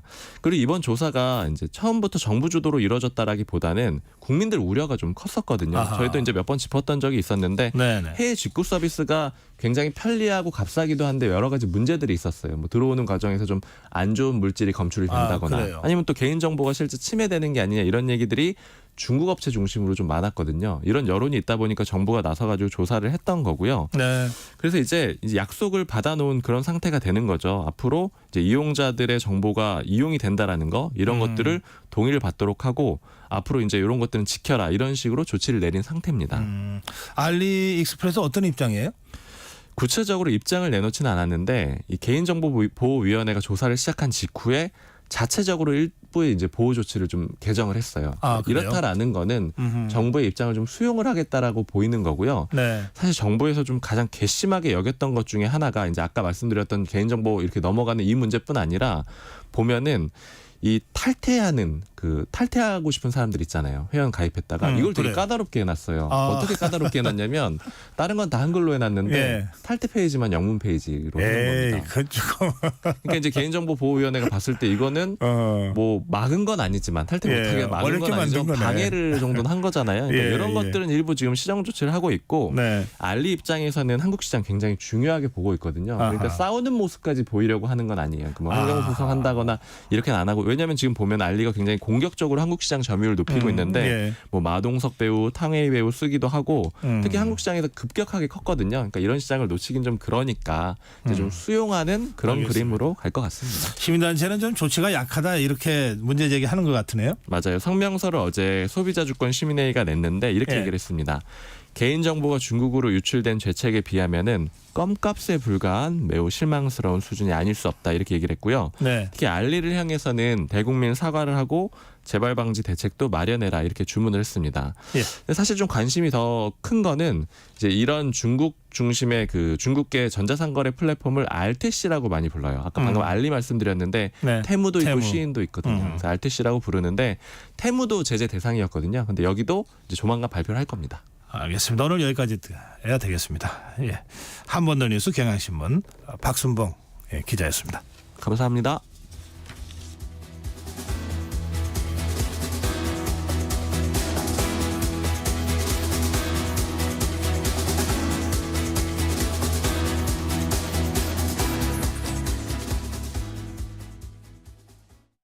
(2024년 10월 1일부터) 폐기물 처리 현장 정보 전송 의무화가 사업장 일반 폐기물과 수출입 폐기물까지 확대 시행됩니다. 사업장 폐기물의 올바른 처리와 안전하고 투명한 관리를 위해 꼭 기억하세요. 폐기물 수집 운반자는 차량의 실시간 위치 정보를, 폐기물을 처분하거나 재활용하는 자는 반입된 폐기물의 중량과 함께 촬영된 영상 정보를 실시간으로 전송해야 합니다. 보다 자세한 사항은 폐기물 처리 현장 정보 관리 시스템 홈페이지를 참고하세요. 이 캠페인은 환경부와 한국환경공단이 함께합니다. 잠시 후 8시 반부터 일부 지역국에서는 해당 지역 방송을 보내드립니다. 워렌 버핏은 가치 투자, 필립 피셔는 성장주 투자, 피터 린치는 장기 투자. 방법은 달라도 목표는 하나. 성기영의 경제쇼가 성공의 길로 안내합니다. 깊이 있게 명쾌하게 지금 이 시대 경제에 관한 모든 것을 알려드립니다. 평일 오후 4시 5분 성기영의 경제쇼와 함께하십시오.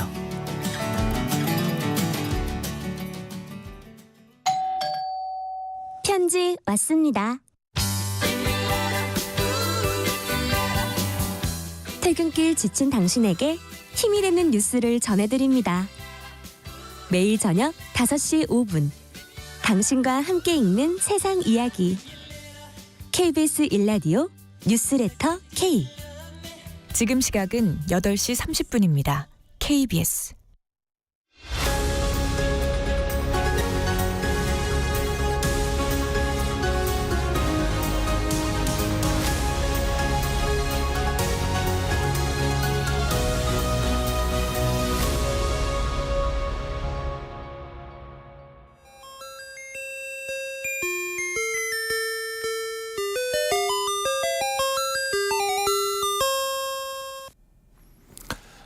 네, 조금 전 조국혁신당 황운하 원내대표와의 대담 중에 나왔던 여론조사 관련해서 저희가 여론조사 개요를 잠깐 안내 말씀드리겠습니다.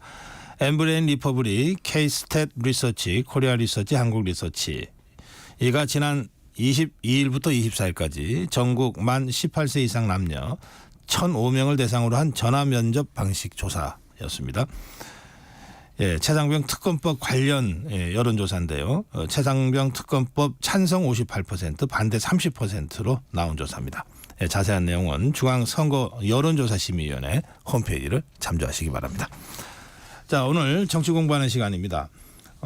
이종훈 평론가 모시겠습니다. 어서 오십시오. 네, 안녕하세요. 네, 지금 국회에서 필리버스터가 진행 중입니다. 예. 필리버스터 공부 좀 해야 되겠어요. 이거 무제한 토론 의사 진행 합법적 의사 진행 방해 뭐 이렇게 또 번역을 하는데 네. 이 좀 설명 좀 해주세요. 예. 뭐 소수파가 이제 다수파의 독주를 막거나 기타 필요에 따라 합법적 수단을 동원해서 의사 진행을 지연시키는 행위를 가리키고 뭐 최근엔 주로 이제 이 무제한 토론 이런 의미로 많이 쓰입니다. 원래 이게 서인도의 그 스페인 식민지하고 함선을 공격하던 사람들을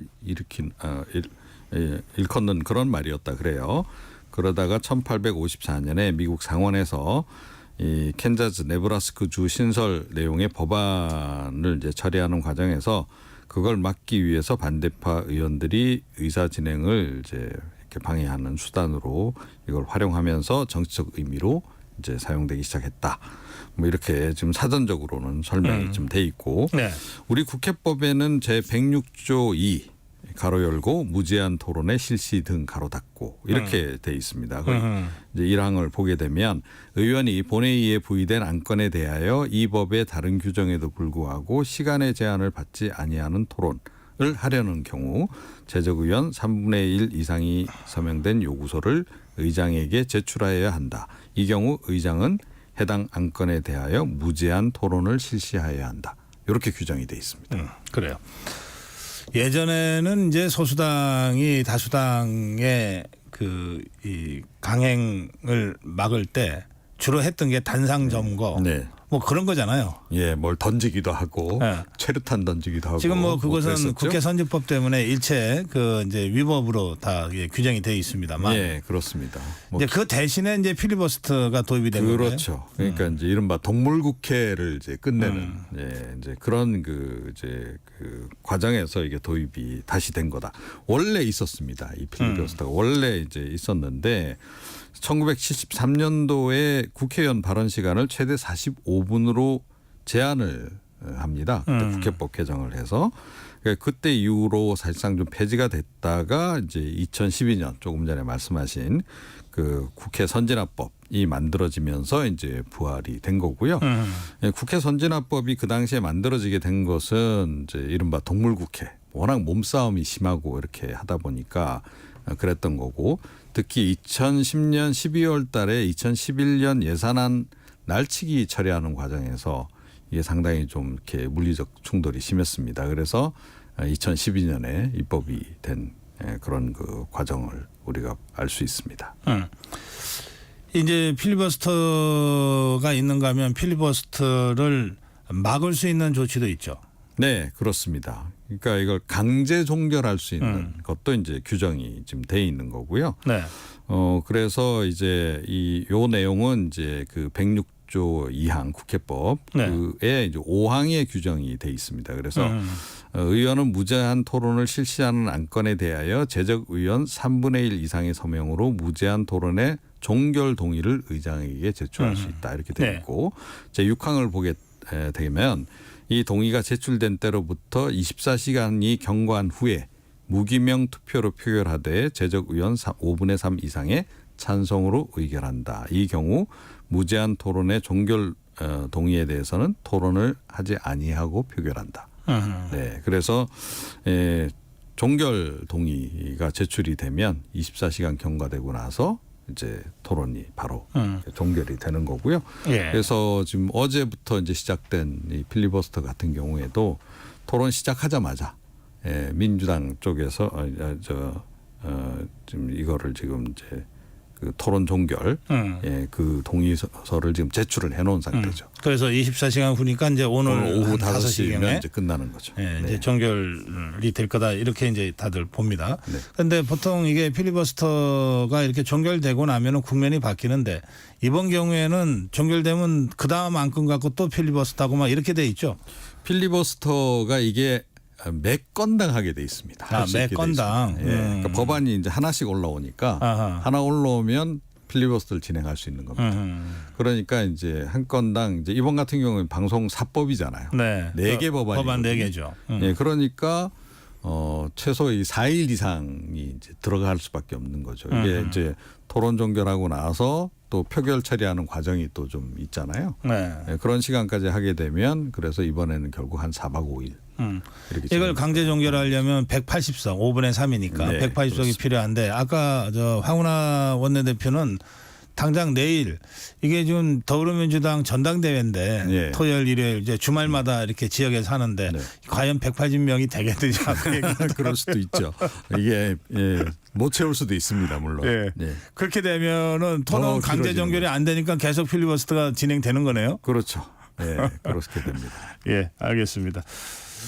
그 필리버스터와 관련해서 뭐 여러 가지 재미있는 얘기들도 많고 또 그런데 역시 최장 시간 필리버스터가 누구냐 이거서 이 기록 탐내는 사람들도 좀 있더라고요. 네, 그렇죠.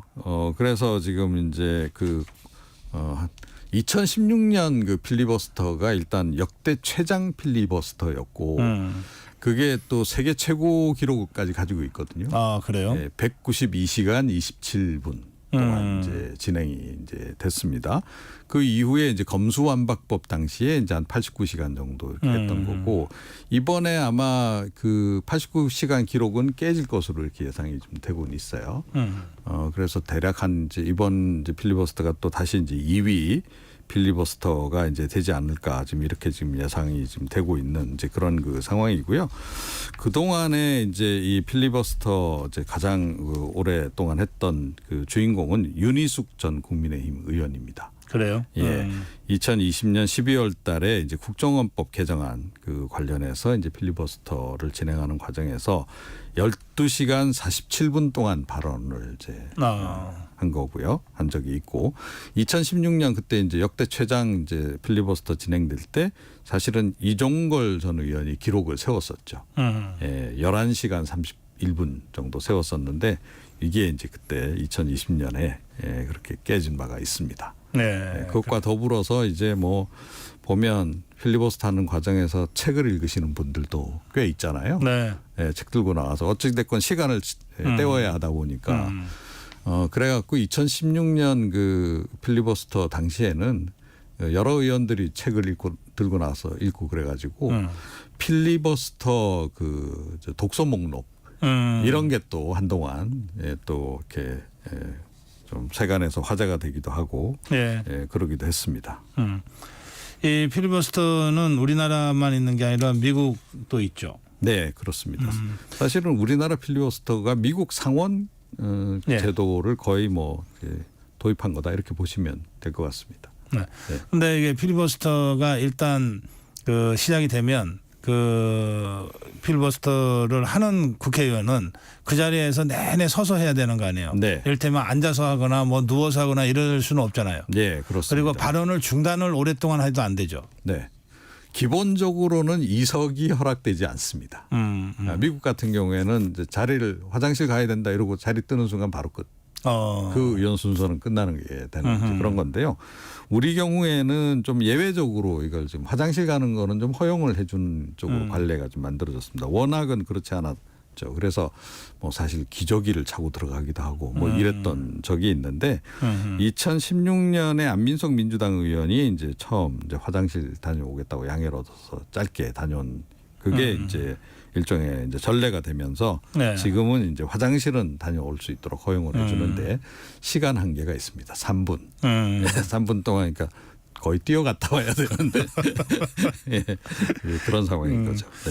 아까 그 어제 첫 번째 필리버스터를 한 최영도 의원이 나와서 대담을 하고 갔는데 한 번 정도 양해가 된다는 식으로 한 번 정도. 네. 그걸 뭐 한 시간에 한 번씩 화장실 갔다 온다 이렇게 하기가 네. 좀 쉽도 그런 문제가 있는 모양이에요. 네. 자, 이 필리버스터 스타들도 좀 나왔죠.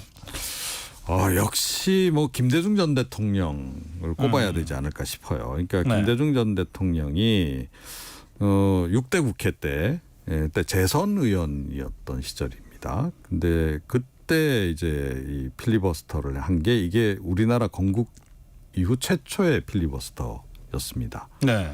예, 그래서 1964년 4월 21일에 있었던 일인데 김준현 자유민주당 의원 체포동의안 통과 막기 위해서 그 당시 5시간 19분 동안 이제 발언을 했는데 이게 미리 준비하고 간 게 아니었어요. 당 지도부에서 갑자기 올라가서 그냥 막으라 하니까 가서 즉흥 연설을 하신 겁니다. 그러면서 이제 뭐 요즘 말로 존재감을 확실하게 국민들한테 이제 그 내리에 딱 이렇게 인상을 바꿀 수 있었던 그런 기회를 갖게 된 데다가 또 이때도 사실은 이제 그 잠시 화장실을 다녀오겠다 그래가지고 단상을 잠시 비웠어요. 그런 상태에서 뭐 이제 여당 의원들은 종결시켜야 된다 이러고 이제 막 그 마이크 뺏으려고 하고 막 이제 이러던 중에 국회의장이 그냥 사내를 선포해 버립니다. 그러면서 이 필리버스터가 성공한 필리버스터가 또 돼버립니다. 그래요. 그래서 이 필리버스터가 성공하는 경우가 거의 없는데 또 그런 점에서도 이게 좀 굉장히 좀 의미가 있었던 또 많이 기억이 나는 그런 필리버스터가 아니었나. 역사적인 필리버스터였다 이렇게 봐야 될 것 같습니다. 네, 지금 강제 종결하려면 5분의 3. 지금 의석으로는 180석이 필요한데 사실 지금 뭐 야권이 192석이라고 하지만 180석 하는 거가 이제 보통 일상적으로 있는 건 아니잖아요. 그렇죠. 그러면 이제 180석이 안 되는 경우가 더 많을 텐데 이 경우에 필리버스터에 들어가요. 그리고 강제 종결한 180석을 갖고 있지 못해요. 그러면 어떻게 되는 겁니까? 그러면 이제 기본적으로 이제 계속 이제 이어질 수 있는 거죠. 이어질 수 있는 건데 우리나라는 몇 달. 다행인지 불행인지 회기가 있습니다. 회기가 종료가 되면 이제 더 할 수. 그걸로 다 끝나는 거군요. 근데 이게 이제 미국하고 다른 점인데요. 미국은 뭐 사실상 뭐 우리 개념으로 보자면 회기가 없는. 예를 들어 상원 의원 같은 경우에는 회기가 거의 6년이거든요. 하원은 2년 단위로 돼 있고. 잠깐 정해군요, 그러니까. 네, 그렇죠. 그런데 이제 이게 필리버스터를 그렇다고 해서 이 끝까지 이게 안 하는 이유가 일단 의원들이 힘들기도 하고 그러기도 하고 이게 이제 그 협상을 계속 해나가기 위한 그 과정으로 보통 많이 인상이 그러겠죠. 합니다. 그래서 뭔가 개정 상호 합의안을 도출하는 그런 시간 벌기 용어로 이렇게 많이 하기 때문에 이면에서는 계속 논의를 해서 뭔가 합의를 지금 이제 찾아가는 거죠. 그래서 이제 미국 같은 경우에는 뭐 그렇게까지 우리처럼 이렇게 뭐 간혹 길게 하는 경우도 있는데 그렇게까지 길게 하지는 않는 그런 편입니다. 네. 예. 아까 우리 이종훈 평론가 동물국회를 끝내기 위한 제도로 도입됐다 그러는데 동물국회보다는 필리버스터가 국민들이 보기에도 좀 마음은 편한 측면이 있는 것 같습니다. 오늘 여기까지 듣겠습니다. 고맙습니다. 네. 정치공부 이종훈 평론가와 함께했습니다. 전격시사 듣고 계신 지금 시각 8시 44분입니다. 이 시각 출근길 교통정보입니다. 전체적으로 정체가 심한 편은 아닌데요. 중부고속도로 하남 쪽으로 오창 분기점 부근에서는 사고가 났습니다. 4km 구간에서 여파를 받고 있습니다. 경부고속도로 서울 쪽으로 수원 부근에서 지체고요. 달래내에서 반포 쪽으로 정체입니다. 수도원 제일순환고속도로 판교에서 구리 쪽으로는 서안암 부근에 고장난 차가 있습니다. 1차로가 막히면서 일대로 여파를 받고 있습니다. 서울은 올림픽대로 하남 쪽인데요. 행주에서 성산대교 쪽으로 25분 정도 예상됩니다. 이후로는 여의하류에서 한강대교, 동작대교에서 한남대교 쪽으로 막히는데요. 한남대교로 못 가서 5차로에는 버스가 고장으로 서 있습니다. 구리 쪽의 강변북로 행주에서 동작대교까지 50분 정도 필요하겠습니다. KBS 교통정보센터에서 이현입니다.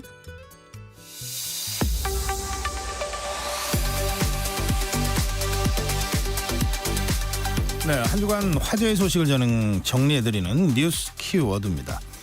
네, 국민일보 김윤아 기자 나오셨습니다. 어서 오세요. 안녕하세요. 네, 첫 번째 소식 가겠습니다. 어제가 중복이었어요. 대표적인 보양식이 이제 삼계탕이죠. 한국민들이 닭을 참 많이 먹는 것 같습니다. 예, 저도 이제 영등포 쪽방촌에 이 삼계탕 봉사활동 잠깐 하고 왔는데 기분 참 좋더라고요. 예, 한국인이 1년에 닭을 도대체 어느 정도나 먹습니까? 이게 통계가 하나 나왔네요. 네, 한국농촌경제연구원이 통계를 냈더니요. 지난해 기준으로 국내에서 도축된 닭이 10억 마리를 조금 넘었습니다. 우리나라 인구가 5천만 명이니까 단순히 인구로 나눠보면요. 한 사람당 1년에 20마리를 먹은 셈입니다. 네. 그런데 이 국내산 닭만 먹는 게 아니잖아요. 그래서 수입을 해서 먹는 양도 상당한데요. 국내에서 도축한 닭고기에다가 수입 닭고기 이것까지 합치면 1인당 먹은 닭은 한 26마리에 달한다라는 분석이 나왔습니다. 네. 26마리 이게 무게로 따지면요. 뼈를 제외하고 고기 무게만 15.7kg입니다. 그래서 1970년대만 해도 1인당 닭고기 소비량이 한 1.4kg에 불과했거든요. 네. 2003년만 해도 7.8kg이었는데 20년 만에 이 소비량이 2배가 된 겁니다. 특히 여름에 복날이 많아서 소비량이 집중되는 걸로 나타났는데요. 7월에만 도축한 닭이 1억 마리 수준입니다. 그래서 1년에 26마리나 먹으니까 한국인이 유독 닭을 좀 많이 먹는 것 같다 이렇게 느끼실 수 있는데 그렇지가 않습니다. 다른 나라랑 비교를 해보면 물론 이 OECD 평균보다는 좀 많긴 했는데요. 1위인 미국 같은 경우에는 1년에 50kg에 가까운 양을 소비합니다. 유럽연합도 23kg 정도 소비를 하니까 우리는 15kg이니까 거기에는 한참 못 미치는 상황입니다. 그러네요. 예. 자, 두 번째 소식 가겠습니다. 대학 졸업한 청년들이 갈 수 있는 일자리가 점점 줄어들고 있는데요. 그렇다 보니까 대학은 졸업했는데 쉬는 대졸자들이 굉장히 많다고 그러는데 어느 정도 됩니까? 네, 400만 명을 상반기에 넘긴 걸로 분석이 됐습니다. 400만 명? 네. 통계청이 분석을 했더니요. 올해 상반기에 이 전문대를 포함해서 대학을 졸업한 이상의 학력이 일도 안 하고 또 구직 활동도 하지 않는 이런 비경제 활동 인구로 분류된 경우가 405만 8천 명이었습니다. 네. 지난해 상반기보다 무려 7만 2천 명이나 더 늘어난 건데요. 이 통계를 작성하기 시작한 게 1999년이었는데 이 이후로 역대로 가장 많은 규모였습니다. 그래서 이렇게 비경제 활동 인구 중에서 대졸 이상의 고학력자 비중 계속해서 늘고 있는 상황인데요. 그 비율로 보면 2020년 상반기에는 전체의 23.7% 정도였는데 올해 상반기는 25.1%로 처음 25%를 넘어선 겁니다. 네. 특히 20대가 7천 명 정도 더 늘었습니다. 그래서 요즘에 국내 기업들 상황이 워낙 좋지 않다 보니까 양질의 일자리는 점점 줄어들고 있고요. 특히 요즘에는 대졸 공채도 줄어들고 있거든요. 그래서 청년층에게는 점점 이 고용시장에서 좀 불리해지다 보니까 취업이 갈수록 힘들어지는 상황인 겁니다. 네. 이렇다 보니까 대학을 졸업하자마자 곧바로 취업을 하는 경우도 드물었는데요. 그래서 이 취업 재수라는 말이 나올 정도입니다. 그래서 이렇게 졸업한 이후에 몇 년이 지나서야 겨우 취업을 하는 경우가 늘어나고 있는데 실제로 청년들이 대학을 졸업한 이후에 첫 직장을 얻기까지 걸린 시간이 1년 2개월에 달했습니다. 그래서 역대 최장 기간을 기록했을 정도인데요. 2년이 넘게 걸렸다 이렇게 응답한 경우도 19.6%나 달했습니다. 네, 이 직장 구하는 게 그렇게 어렵네요. 네. 그런데 그렇게 어렵게 직장을 구하면 그 직장 일자리의 질은 괜찮습니까? 별로 좋지 않은 걸로 나타났습니다. 그래서 시간제나 임시직 비율이 높았던 걸로 분석이 됐는데요. 취업한 경험이 있는 청년들 중에서 일자리 계약 기간이 1년 이하였던 비중 이게 31%나 달했고요. 또 계약 기간을 정하지 않고 이렇게 일시적인 임금근로 일자리 비율도 올해 5월 기준으로 7.7%나 나타났습니다. 그래서 아르바이트를 포함하는 일시적 일자리까지 계산을 해보면 청년층의 이렇게 단기 일자리 비중은 한 40%에 달하는 셈입니다. 10년 전만 해도 이게 30%대 초반이었는데 10년 사이에 이렇게 크게 늘어난 겁니다. 그러네요. 네, 시간제나 임시직 비율이 높다 보니까 당연히 이제 급여도 많지 않았는데요. 첫 직장의 월급이 200만 원도 안 되는 경우가 전체의 59%에 달했습니다. 임시직 비율이 높다 보니까 당연히 이제 다른 직장으로 옮겨가는 경우도 많았는데요. 2번 이상 취직을 해봤다 이렇게 답한 청년이 3명 중에 2명꼴이었고요. 4번 이상 취직을 해봤다 이렇게 답한 경우도 20%를 넘었을 정도입니다. 한국의 노동시장 구조가 사실은 이 대기업의 높은 임금 중심이고 또 중소기업은 상대적으로 낮은 임금으로 양극화되어 있잖아요. 그렇다 보니까 이 청년들 입장에서는 처음부터 이 대기업에 들어가야지만 윤택한 삶을 누릴 수 있다. 이런 인식이 좀 강해지고 그렇죠. 있고요. 거기에 진입을 하기 위해서 그 사이에는 이런 기간제 아르바이트, 이런 임시 아르바이트 일자리를 통해서 생계를 유지하면서 좀 버티고 있는 청년이 그만큼 늘어나고 있다는 겁니다. 예. 자, 세 번째 소식 가겠습니다. 파산 신청 법인들이 사상 최대치를 기록했다고요? 네, 대법원에 따르면 올해 1월부터 6월까지 전국의 법인 파산 건수가 987건이었습니다. 하루 평균 5건 넘게 파산 신청이 들어왔다는 뜻인데요. 네. 역대 최대치를 기록했던 게 지난해였는데 지난해가 전체 한 1657건이었거든요. 그런데 올해 추세대로 하면 올해가 역대 최대 기록을 갈아치울 걸로 보입니다. 그래서 보통 법원에 이 파산 신청을 하지만 동시에 이제 회생 신청도 이뤄지거든요.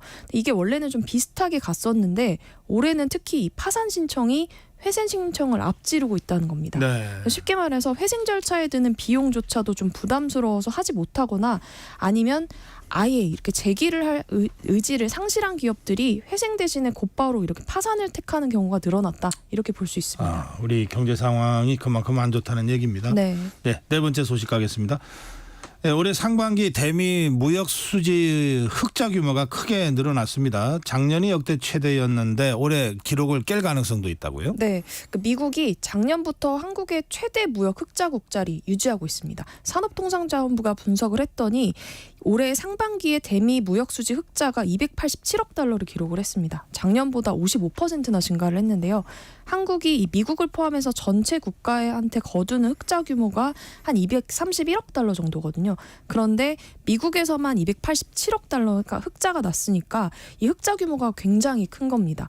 그래서 이런 추세대로 가면 하반기까지 올해 이 전체 대미 무역 수지 무역 수지는 한 500억 달러를 돌파할 가능성이 큰데요. 여태까지 역대 최대 기록이었던 게 이제 지난해 444억 달러였거든요. 이걸 넘어설 수 있게 됩니다. 네. 대미 흑자가 계속 늘어나고 있는 이유는 우리나라가 그 미국으로부터 수입하는 금액은 크게 변화가 없는데 수출을 잘하고 있기 때문입니다. 특히 지난해 하반기부터 이런 흐름이 뚜렷해지고 있고요. 그러니까 원래는 한국한테 수출 최대 흑자국은 중국이었습니다. 20년 넘게 중국이 그 자리를 지켜왔었는데 지난해 대미 그 수출이 대중 수출을 앞지른 겁니다. 네.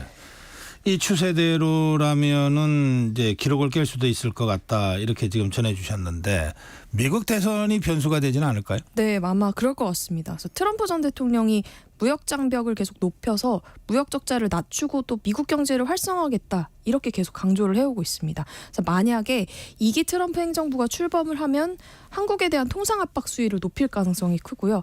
특히 지난해 보면 흑자 규모가 가장 컸던 게 자동차 업종이었거든요.